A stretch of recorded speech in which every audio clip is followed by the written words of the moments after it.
दिन पनि यो देशमा टिक्न सक्दैनन्। देश कसरी बनाइन्छ, देशमा दलालहरूलाई कसरी लखेटिन्छ हामीले सिकाउँदैछौँ। खेल यही हो, यही राजनीतिक खेल खेल्नेछौँ। मैदान यही रहन्छ, यही मैदानमा हामी पनि खेल्नेछौँ। नियम यही रहनेछ, यही नियममा हामी पनि खेल्नेछौँ। तर खेलाडी मात्र परिवर्तन हुन्छ र त्यो गोलको साइड चाहिँ फरक छ। त्यो जनताको पक्षमा त्यो गोल हानिन्छ। हामी देखाउँछौँ देशको राजनीति कसरी परिवर्तन गर्न सकिन्छ, देशमा विकास कसरी गर्न सकिन्छ त्यो हामी देखाउँछौँ। अहिलेका पुस्ता दलाल बन्न चाहँदैनन्। अहिलेका पुस्ता देशभक्त छन्। जो मान्छे देशप्रति माया गर्न सक्दैन त्यो देशद्रोही हो। यो देश बस्दैन, एक बस्दैन, दुई बस्दैन, तीन बस्दैन। 27 घण्टामा पनि जरा गाडिएर बसेका शासकहरूको शासन उखेलेर फालिन सकिँदो रहेछ। त्यो नेपालबाट सिक। अब हामी अर्को पनि पाठ सिकाउनु छ। तपाईको बनाएको संविधानले गंगामाया अधिकारी जस्ता हाम्रा निरीह आमाहरू न्याय पाएका छैनन्। तपाईले बनाएको संविधानले निर्मला पन्थ जस्ता हाम्रा चेली न्याय पाएका छैनन्। तपाईले बनाएको संविधानले मदन भण्डारी जस्ता जन नेताहरू न्याय पाएका छैनन्। तपाईले बनाएको संविधानले यो देशको राज परिवारहरू जुन विभत्स हत्या भयो तिनले न्याय पाएका छैनन्। त्यसकारण हामी यो संविधान परिमार्जन गर्न चाहन्छौँ। सुशीला कार्की ती गु खाने जनावरमा त्यति चेतना छ भने हामी त अन्न खान्छौँ। हामी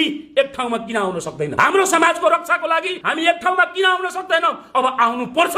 तपाई आएन भने भोलिको दिनमा यो देश नरहन सक्छ। यो अन्तिम क्रान्तिको पहिला शहीद हुने हो भने एसपी पहिला शहीद हुने घोषणा गर्दै सुशीला कार्कीको सरकारलाई हेर्ने हो भने यो मान्छेसँग जुन सत्ता चलाउने अभ्यास छैन, यी व्यक्तिसँग त्यो व्यक्तिलाई सत्ताको अनुभव छैन, त्यस्ता व्यक्तिले सत्ता चलाउँदाखेरि के हुन्छ? मजाले बसेर गीत गाएर बसेकी छिन्। गधा र घोडाको क्रस भयो भने त्यहाँ खच्चड जन्मिन्छ र अगाडिबाट हेर्दाखेरि घोडा जसो देखिन्छ, पछाडिबाट हेर्दाखेरि गधा जसो देखिन्छ। त्यो हो खच्चड। अब अहिले हेर्दाखेरि यो सरकार जस्तो देखिएको छ, तर सरकार चाहिँ न गधा हो न घोडा हो, खच्चड हो। अनि त्यसलाई गर्ने चाहिँ के हो? न उसँग राजनीतिक ज्ञान छ, न देश चलाउने ज्ञान छ। ती व्यक्तिले राजनीतिक सत्ता सम्हाल्दाखेरि के देश यो निकास हुन्छ? अहिले अमेरिकामा पनि सक्षम र योग्य व्यक्ति को छ भने ती ट्रम्प भन्दा पनि योग्य व्यक्तिहरू त्यहाँको नागरिकहरू खोज्दैछन्। हाम्रो देशमा सबभन्दा भ्रष्ट को छ भने त्यो प्रतिस्पर्धा हाम्रो देशमा चलेको छ।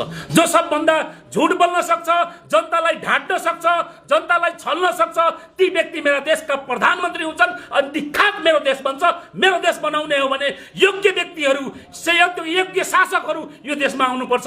युवाहरू यो देशमा आउनुपर्छ।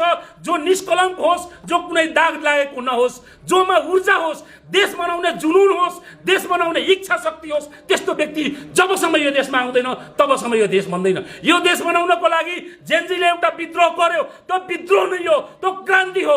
विश्वले पनि, विश्वका युनिभर्सिटीहरूमा अहिले यी विद्रोहको विषयमा पढाइ हुँदैछ।